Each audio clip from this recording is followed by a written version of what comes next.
Ada yang udah pernah dia terlanjur terlibat emosional, dia udah terlanjur selingkuh, entah pasangannya atau dia sendiri. Apakah bisa ketika sadar terhadap validasi yang dia rasakan tuh dia gak cinta sama nih orang tapi karena itu dan dia pengen balik ke istri atau suaminya, apakah masih mungkin Mbak pernikahan itu dibangun lagi? Kopi panas Yes. spesial Kongko pagi bersama Papa Aji. dan Mama Analisa. Iya.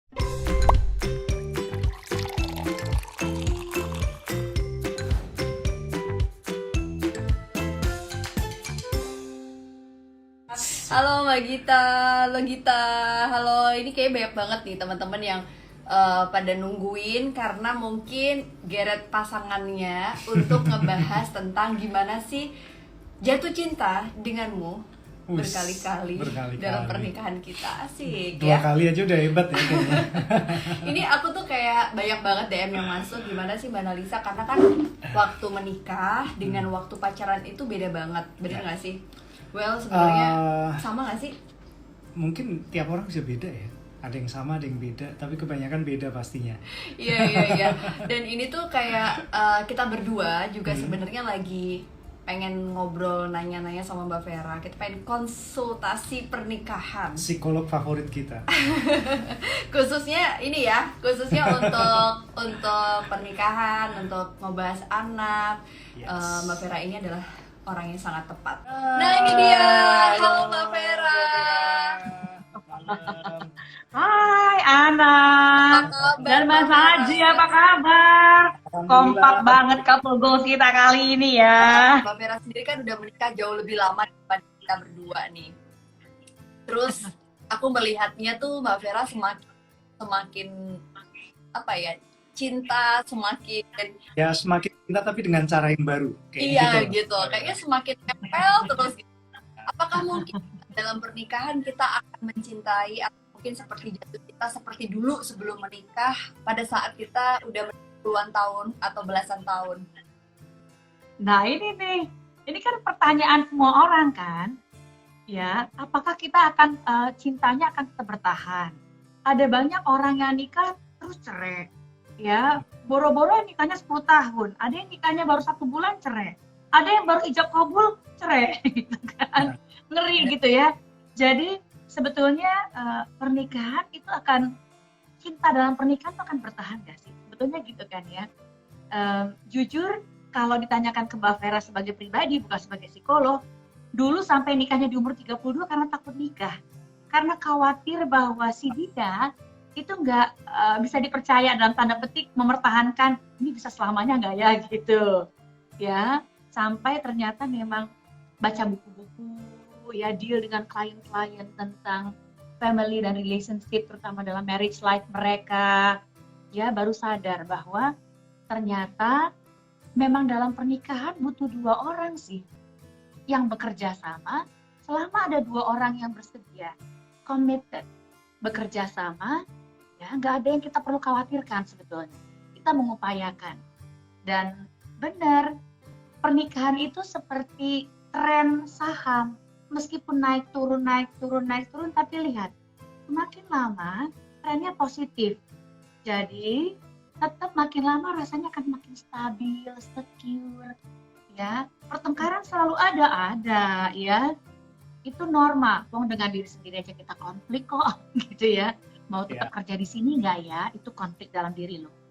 Mau bangun jam berapa ya? Ini jam 5 nih, udah 5 lewat 5 deh. Aku jam 5 aja deh, jam 5 lewat 5 deh, gitu. Itu konflik loh. Ini mau pakai hijab warna apa nih nanti nih? Konflik loh, ya kan? Nah, sebetulnya konflik ada di dalam diri. Dengan orang tua kita konflik, dengan saudara sekandung aja kita konflik kok, apalagi nanti dengan pasangan. Tapi ketika ada 2 orang saling cinta, ya, mengikatkan dirinya ke atas langsung, direct ke Tuhan, ya, ikatannya langsung ke langit gitu. Ada hukum juga yang ikat, ngelibatin 2 keluarga besar dan community tempat kita bermain, hidup, kenal gitu ya, komunitasnya, masyarakatnya. Kurang apa lagi? Itu yang kita. Jadi sebenarnya kalau bisa ini suara aku jelas nggak sih Mbak? Jelas, sangat jelas. Mudah-mudahan jelas juga ya. Takutnya. Benar.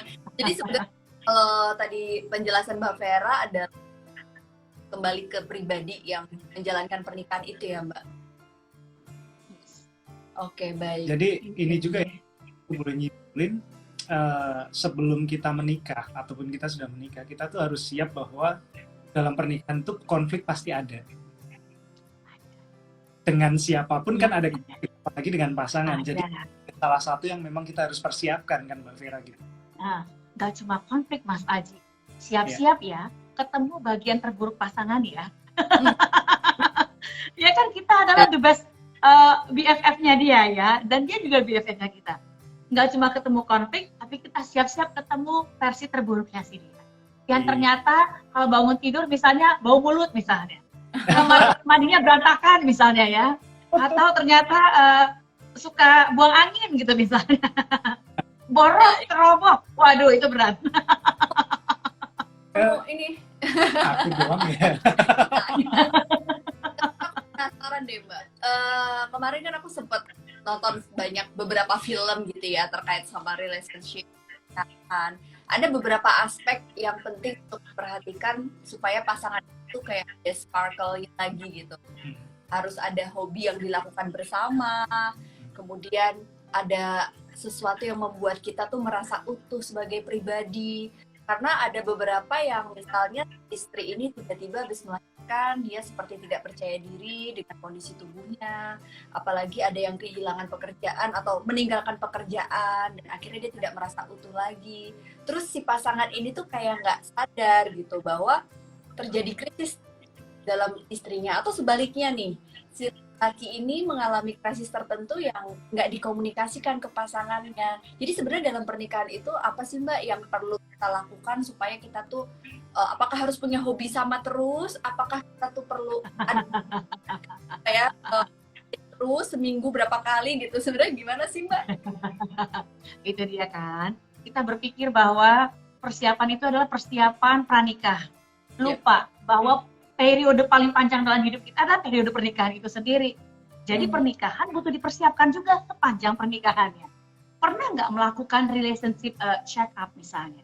Biar paham bahwa kita sebetulnya puas nggak sih dengan pernikahan? Puas nggak dengan pasangan? Puas nggak dengan diri kita sendiri? Itu penting. Kadang-kadang kita nggak ngerti, kita sebenarnya puas nggak dengan pasangan? Atau jangan-jangan kita pikir ini kita nggak puas sama pasangan, sebetulnya itu ketidakpuasan ke diri kita sendiri. Kita yang desperate sebetulnya, kita yang depresi, kita yang cemas, ya. Kemudian pasangan menjadi tumbalnya, seolah-olah ini semua salah pasangan nih, bahwa saya kurang disayang, kurang dicinta. Kita pikir ini adalah karena pasangannya kurang peduli.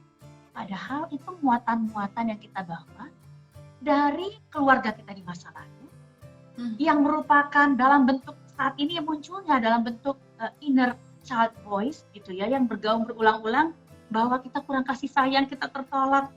Dan kita berharap pasangan yang fulfill itu. Adil nggak? Ya, seringkali ya kita nggak merasa puas dengan relationship, padahal pasangan udah mengupayakan 100%. Ya. Kita masih demanding, rasanya kok kurang ya, dia kurang perhatian, dia nggak peka, dia nggak peduli. Padahal deep inside, di dalam sih ada ya tangki yang sebetulnya memang benar-benar bocor karena penghayatan di masa lalu dalam keluarga terdahulu atau pengalaman-pengalaman traumatis saat remaja yang bikin kita jadinya sangat insecure, kemudian kita menimpakan semuanya seolah-olah di pasangan nih yang mestinya tanggung jawab. Atau ya komitmen dan trust masih ada nggak di kita? Ini dalam relationship check up akan dicek. Iya. Trust itu yang seperti apa? Kita percaya nggak sama pasangan? Namun terlebih dahulu kita sadar kita bisa dipercaya nggak? Atau jangan-jangan sebenarnya kita nggak mampu percaya karena pengalaman-pengalaman terluka. Jadi ada psychological pain, nggak cuma emotional pain, udah psikologis sifatnya, yang bikin kita memang mistrust, nggak bisa percaya sama siapapun, dan kita pikir pasangan nggak bisa percaya. Jangan-jangan kita sebetulnya sukar untuk percaya. Lihat, jadi kadang-kadang problemnya adalah bukan di pasangan, bukan dalam relationship, kita yang sebetulnya masih berproblem, masih punya muatan-muatan yang butuh dibenahi. Itu sebab butuh dua orang nih, saling kerjasama, saling support, kita saling berbenah ya. Jadi kalau ada konflik, kita sama-sama yuk gitu. Nah, ada nggak? Bahkan ya kalau Mbak Vera lagi punya klien nih, ya, yang satu bilang gini, ya dia lagi terpuruk nih, dia lagi benci banget sama pasangan, dia lagi nggak cinta. Pasangannya juga jawab sama, ya ini lagi nggak cinta sama pasangannya. That's very good, saya bilang. Mbak Vera selalu bilang gitu, itu bagus. Anda berdua sama-sama penghayatannya kongruen tentang Anda dan dia gitu. Yang satu lagi sebel, yang satu juga lagi sebel. Artinya kongruen dong, berarti setuju dong, sepakat ada yang butuh dibenahi di antara Anda dan dia. Yang jadi problem adalah yang satu merasa bahwa pernikahannya 9,5 level happiness-nya. Yang satu merasa udah 1, 0 atau minus ada nggak sih nilainya gitu ya. Nah ini baru nggak kongruen, ini problem. Kita butuh tangani. Nah itu yang kita mesti lihat dalam relationship. Ini yang kita butuh. Kita berdua itu tuh kayak ya belum lama lah ya. Ada beberapa hal yang ngebikin kita tuh sama-sama ngobrol bareng. Bahkan kita sempat berpikir kita kayak perlu ke Mbak Vera Uli nggak ya? Atau kita perlu ke konselor pernikahan nggak sih gitu. Aku melihat umur-umur usia pernikahan kayak kita yang 9-10 tahun teman-teman itu tuh beberapa kali udah ke konselor pernikahan dan mereka tuh ngerasa dapat insight positif gitu Mbak Vera. Ketika ada konflik gitu ya, ternyata tuh ya sebenarnya kuncinya tuh komunikasi gitu. Nah, waktu belum lama ini kita ngobrol sebelum ke konselor pernikahan, kita ngobrol beneran nih, coba nih ya, ini istrinya yang psikolog agak-agak lagi bingung. Padahal sebenarnya ini Mbak Vera, kita tuh nggak ada masalah apa-apa. Iya. Jadi kalau dilihat itu ya kayak dulu awal pernikahan sampai sekarang itu nggak ada apa-apa. Terus tiba-tiba aja ada sesuatu yang merasa sama-sama, dia sih terutama merasa ada sesuatu yang nggak nyaman. Iya, gitu, aku pengen jujur aja nih teman-teman ya, kita be genuine juga gitu, pengen supaya bahwa kita tuh juga punya masalah loh gitu. Kan selama ini kita itu yang sehat. Nah, itu yang sehat. Oh, jadi aku tuh kayak ngerasa Mbak Ana Mas Aji pasangan favorit nih, couple idaman kita gitu. Nah, tanpa disadari unconsciousku sebagai psikolog juga mungkin gitu ya Mbak, sebagai dia sebagai ibu dari anak-anak, aku tuh kayak ngerasa kayaknya ada sesuatu deh. Kalau dipikir-pikir secara nalar tuh kayak aku cari-cari masalah. Yes. Gitu. Dari sudut pandang aku kayak gitu Mbak Vera. Kayak cari masalah gitu. Tapi sebenarnya setelah kita ngebahas, oh memang kita tuh perlu nih ngebahas ini gitu. Jadi kayak ngerasa apa ya Mbak, ya mungkin udah 9 tahun. Kemudian kita juga dulu waktu pacaran agak kelamaan gitu ya. Ikutan Mbak Vera, pacarannya kelamaan. Jadi kalau dipikir-pikir 18 tahun bareng orang yang sama ini tuh kalau dibilang cinta gitu, tapi memang ada yang beda. Aku pengen sebagai seorang perempuan tuh ada sebuah kondisi yang aku feeling desired sama pasanganku gitu Mbak. Aku pengen merasa diinginkan, aku merasa ini, aku ngomong gitu ke dia terus dia kayak what, kamu tuh cari masalah banget kayak gitu kan, karena mungkin kita sama-sama sibuk kerja, sampai rumah kita juga ngurusin anak, PPKM ini kita kayak nggak pernah waktu untuk date bareng. Dan dulu hobinya kita kan jalan-jalan Mbak Vera, jalan-jalan, entah ke mall atau keluar kota, kita hobinya gitu. Sekarang mana efeknya kan mungkin gimana tuh Mbak? Mas Adi dan Ana ya, kalau tadi ketika Ana bilang ini kayaknya ada sesuatu nih kata Ana kan ya, terus Ana mengatakan bahwa rasanya ada kebutuhan A, ada kebutuhan B, tiba-tiba pasangan mengatakan jangan aneh-aneh deh, merasa divalidasi nggak tadi? Iya, saat bahwa kadang-kadang lagi nggak divalidasi, right? Ya, lihat ya. Jadi lagi inkongruen kan saat itu, jadi lagi inkongruen. Yang satu ngerasa lagi punya kebutuhan nih, ya kan?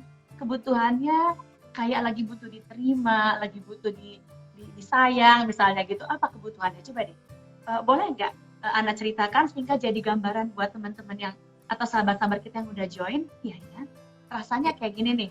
Karena kadang-kala keluhan di awal, keluhan di permukaan, ya nggak selalu menggambar kerutan seutuhnya. Kita bantu liatin ya. Ingat, kita nggak akan bongkar bagian yang sangat dalam, yang yang pain atau itu enggak. Tapi kita akan lihat ya bagian-bagian yang paling nyaman yang bisa kita buka, oke? Rasanya waktu itu apa? Rasanya waktu itu seperti tidak kayak waktu pacaran dulu gitu Mbak.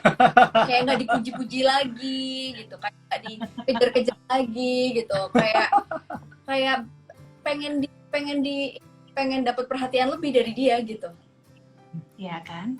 Dan pada saat itu ya Ana sedang dalam keadaan lelah dan banyak pekerjaan nggak? Itu yang mesti kita ukur dulu. Yang banyak lelah ya. Artinya ya ingat kita kan bekerjanya di bidang layanan kesehatan. Yep. Di layanan edukasi. Tugasnya kita adalah siap mental untuk kasih layanan, service. Ketika kita service orang lain, tiba-tiba kita merasa lelah, kan ada kelelahan. Banget. Ada kelelahan emosional, sehingga rasanya Anda lagi butuh support, lagi pakai Anda tiba-tiba jadinya. Butuh support, right rasanya, ya saat sedang butuh support. Ya, tiba-tiba kita melihat ke pasangan ngerti nggak kita butuh support? Sayangnya kan enggak, karena pasangan kan bukan malaikat. Pasangan bukan orang yang sebetulnya punya kewajiban untuk memenuhi kebutuhan kita akan support, ya. Sampai kita kasih tahu pasangan, Ana kasih tahu Aji nggak pada saat itu? Kasih tahu pasangan? Kasih tahu nggak? Akhirnya ngasih tahu. Tapi akhirnya kasih tahu, ya kan? Ketika Mas Aji mendengar keluhan Mbak Ana, ya gitu kan ya, Mas Aji dengar keluhan Mbak Ana, apa yang Mas Aji rasakan? Ketika ada keluhan demikian, kayaknya kurang diperhatikan, kurang dipuji, kurang dikejar-kejar, kurang disayang lagi. Apa yang Mas Aji rasakan? Rasanya apa? Iya, rasanya aneh aja malahan Mbak Vera. Aneh atau gagal? Lihat, kadang-kadang laki-laki agak sukar loh mengungkapkan apa yang mereka rasakan. Rasanya kayak fail nggak sih memenuhi kebutuhan pasangan, atau rasanya kayak lagi dievaluasi dan rasanya nggak memenuhi standar I'm not good enough itu loh rasanya. Rasanya I'm not good enough nggak saat itu? Itu kata-katanya pas banget tuh Mbak Vera. Sekarang kita review Mas Ajinya ya, kita review sedikit. Ya, ingat, Mas Aji tuh berapa bersaudara sih kalau boleh tahu? Berapa bersaudara? Aku 3 bersaudara Mbak Vera. 3 bersaudara, Mas Aji nomor berapa? Nomor 3 paling kecil. Nomor 3 paling kecil. Ya dulu pada saat kecil, ya pasti punya kakak-kakak dong. Di antara bertiga ini siapa golden child? Siapa star di rumah? Aku tahu. Iya. Ya enggak juga sih. Ya, waktu kecil ya, penghayatan waktu kecil, jangan yang udah gede. Waktu kecil dulu. Waktu kecil. Kalau pertanyaannya ke aku melihat kakakku yang nomor 1. Iya kan, betul. Ada kakak kan, itu golden child. Dari orang tua. Orang tua sayang semua lah, makanya semuanya dikasih makan, dikasih pendidikan, dirawat, penuh kasih sayang. Tapi yang mereka lihat lebih lama, yang bikin mereka tertawanya lebih sumringah, mata mereka lebih berbinar-binar, lihat kakak yang pertama, ya kan? Yang star di rumah siapa waktu kecil dulu? Star itu berarti dia punya prestasi, pinter, di antara bertiga dia paling pinter gitu. Iya, kakak itu paling punya, kelihatan punya bakat lah, punya secara sikap, bakat dan lain-lain. Udah beliau paling-palingnya gitu, nomor 1 lagi. Jadi anak nomor 2 dan nomor 3 itu kebahagiaan apa? Ya, itu sebab dalam pengalaman Mas Aji, rasanya selalu ada shadow. Ya, ini Mas Ajinya, ini shadow yang umurnya sekian tahun di atas Mas Aji, yang selalu menjadi sailing, jadi langit-langit yang bikin Mas Aji seolah-olah harus kayak gitu tuh, dan nggak pernah bisa seperti itu karena kan beda sekian tahun. Ya, jadi udah beda lab, beda path. Impact-nya apa? Mas Aji akan sangat sensitif ketika merasa bahwa performanya sedang dipertanyakan, diragukan, perannya sebagai suami sedang tidak dianggap optimal dan gak dikasih skor 100 gitu ya. Rasanya beliau, ini emotional button bagi beliau. Itu sebab ketika Mbak Ana cerita, sayang, aku rasanya kok kayak lagi kurang dapat support, kurang dapat perhatian. Hah? Apaan sih kok aneh banget gitu? Itu kayak lagi mencet emotional button ya, dan dia akan depend. Makanya beliau, Mas Aji itu gagal memvalidasi emosinya Mbak Ana karena saat itu beliau sedang fokus pada perasaannya sendiri yang tiba-tiba muncul tentang penghayatan amat good enough. Jadi besok lain kali kalau Mbak Ana lagi mau curhat, sayang makasih ya, kamu hebat banget, udah gini-gini. Kamu udah hebat, aku kan masih merasa gini ya gitu. Tapi what's wrong with me? Jadi tembak aja ke dalam seolah-olah what's wrong with me gitu ya. Jadi Mas Aji nggak merasa dipertanyakan, nggak merasa diragukan, nggak merasa diapa-apakan gitu. Iya Mbak. Emangnya Mbak Vera tuh ini nih senior nggak bisa bohong, pengalaman jam terbang. Bisa aja nih berdua, ini couple goals ya kita semua loh sebetulnya.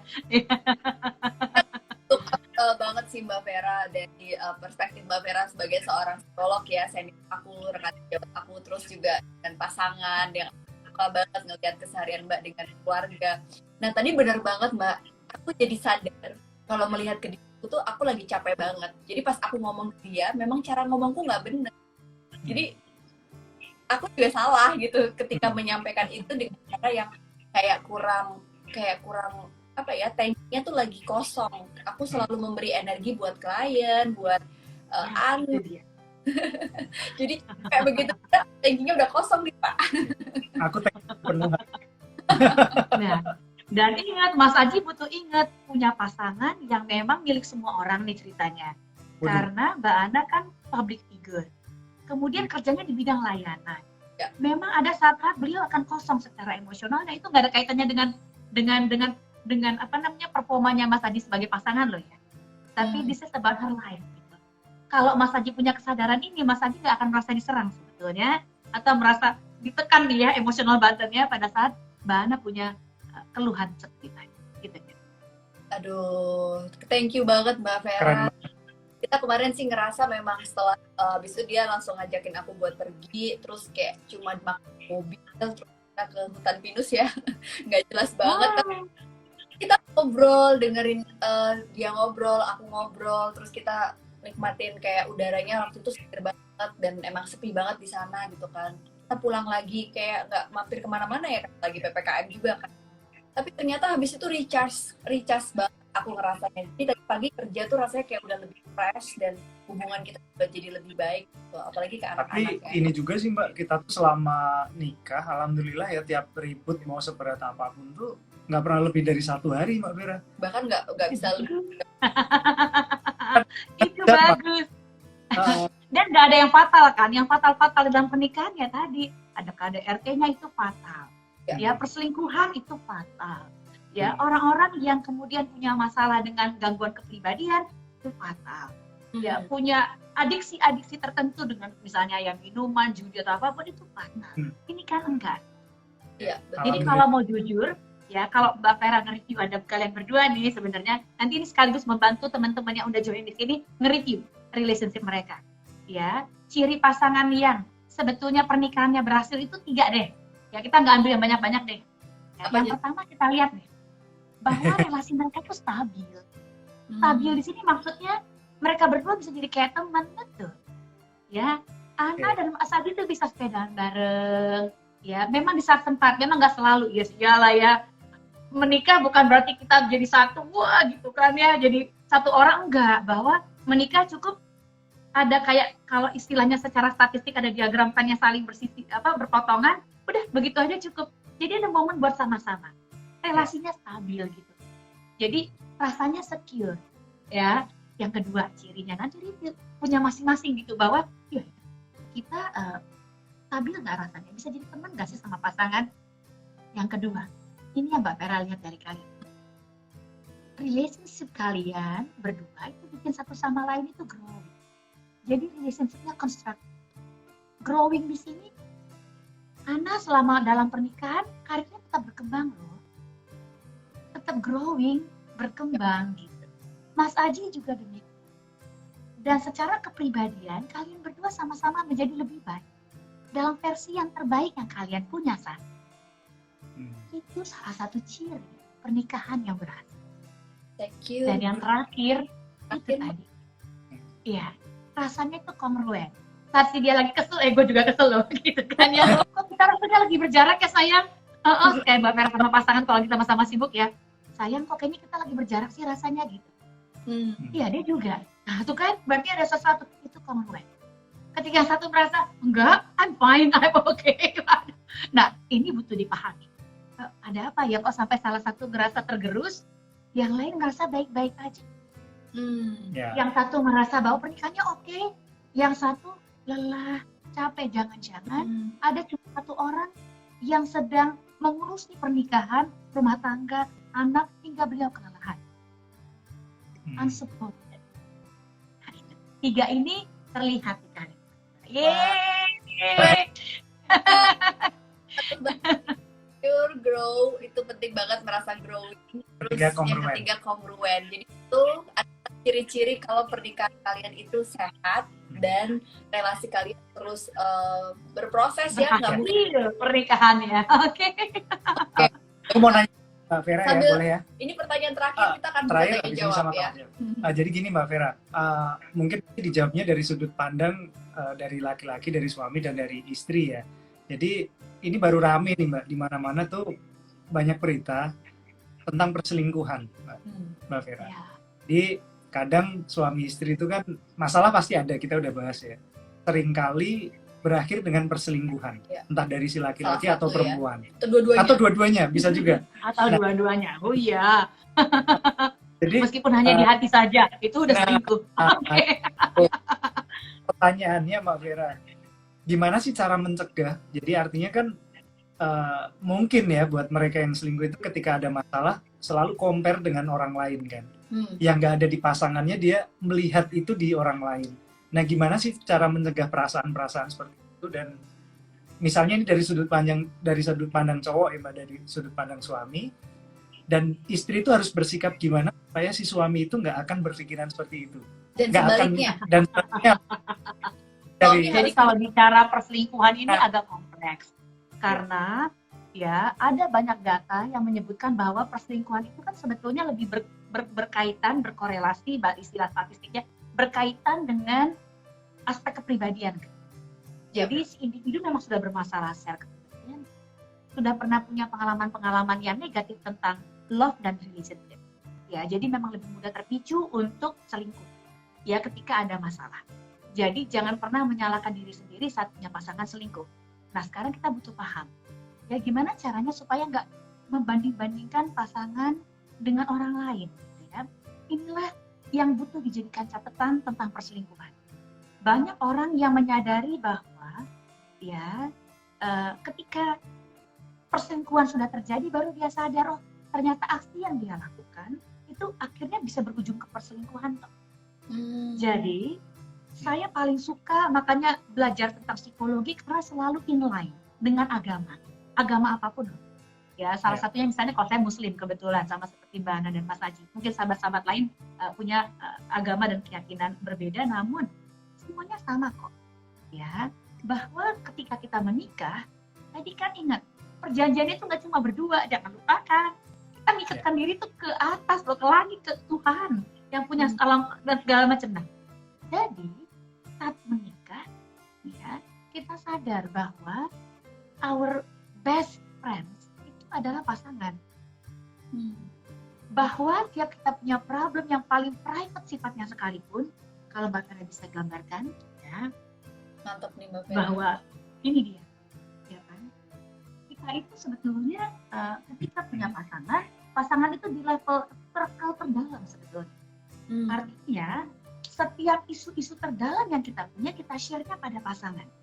Nah, belakangan ini ya sejak ada sosial media 2 dekade terakhir ya, orang seolah-olah merasa dekat dengan yang jauh sekalipun, bisa ngobrol via direct message, kalau dulu bisa WhatsApp atau SMS kalau zaman-zaman dulu ya gitu ya. Betul-betul berpikir bahwa oh ini nggak masalah, ini kan cuma ngobrol biasa. Mereka lupa. Dari ngobrol biasalah, kemudian nanti kita sadar bahwa ternyata ada kebutuhan emosional yang terpenuhi oleh orang lain yang bukan pasangan. Ya, itu sebab hindari deh relasi yang reguler, berkepanjangan, bersama lawan jenis yang bukan pasangan kita, ya dalam versi apapun, yang obrolannya sudah menyentuh ranah pribadi, yang bukan profesional. Yang mana yang ranah pribadi? Udah makan belum? Itu pribadi. Udah tidur ya? Sholat tahajudnya udah belum? Itu pribadi. Masa malam-malam nanyain sholat tahajudnya orang lain? Itu kan pribadi. Curhat atau share humor, tapi humornya kok porno ya? Humornya kok terlalu, bahasanya terlalu sensitif. Dan itu di-share kan cuma teman. Tuh sekarang cuma teman. Tapi ketika sadar bahwa kok ada rasa berbeda ya, sudah terlambat untuk menyadari dan menghindarkan diri dari perselingkuhan karena sudah terjadi. Ya. Jadi perselingkuhan itu lucu. Ketika disadari, berarti itu sudah terjadi. Makanya Iya. jangan pernah mendekati situasi menuju ke perselingkuhan. Yang mana tuh? Membina relasi dengan orang yang bukan lawan jenis. Karena tiba-tiba kita melihat, oh orang ini mampu memenuhi semua kebutuhan emosional kita karena tadi namanya orang jatuh cinta ya, ngelihatnya pakai kacamata merah muda.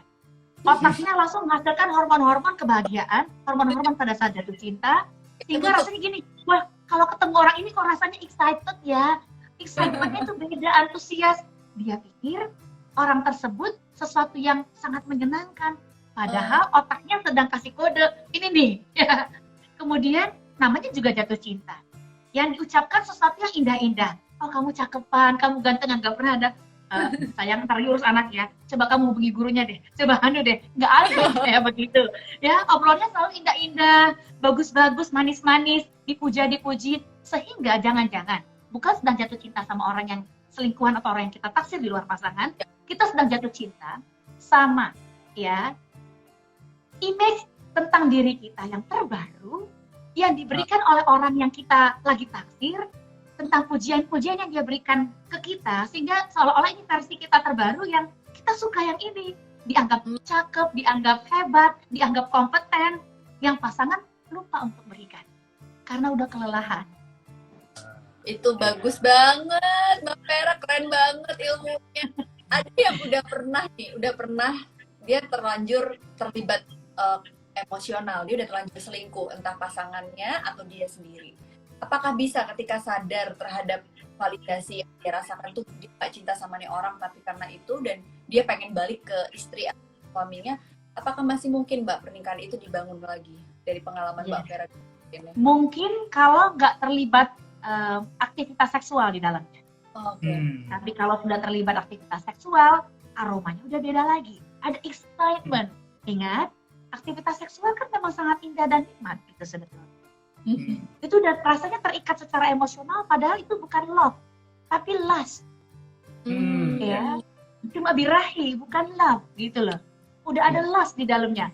Jadi Mbak Vera selalu review kalau dalam relationship tentang perselingkuhan, yang di-review adalah sudah ada sexual activity nggak di dalam? Seberapa reguler? Karena begitu udah ada aktivitas seksual nih agak sulit nih kuncinya nih, gitu.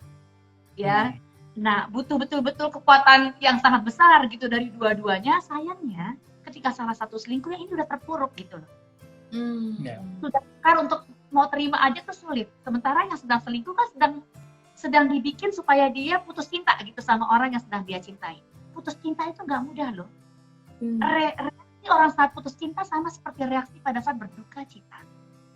Responsnya sama. Nah, ngadepin orang yang lagi duka cita sangat berat sama orang yang lagi terpuruk karena diselingkuhi, nyatuin mereka, waduh, berat. Gak mudah. Kecuali dua-duanya tiba-tiba sadar. Mereka menikah karena apa sih? Salah satunya tadi, terikatnya kan ke atas. Nah, kalau kita ingat itu, tiba-tiba kita sadar. Ya, yuk, kita mau benahin gitu. Gak mudah tapi. Ini gak semudah ini ngomongnya ya. Nanti yang lagi berproses begini, oh itu cuma ngomong doang, gak semudah itu, memang gak semudah itu. Ya makanya jangan dilakukan. Ya tapi memang nggak mudah. Ya tidak semudah yang kayak di cerita-cerita di sinetron ya Mbak, bisa kembali lagi ke mantan ya. Iya, berat. Oke, baik. Apa yang kita obrolin malam ini bermanfaat banget buat teman-teman, dan tentunya menjadikan kita semua menjadi pribadi yang makin baik buat diri kita sendiri maupun buat pasangan, buat keluarga. Mbak, berkah ilmunya. Tapi ini banyak yang request katanya Mbak, ada yang bilang di podcast untuk kapan-kapan kita bikin kelas pernikahan bareng Mbak Vera. Ayo, kita bareng-bareng ya.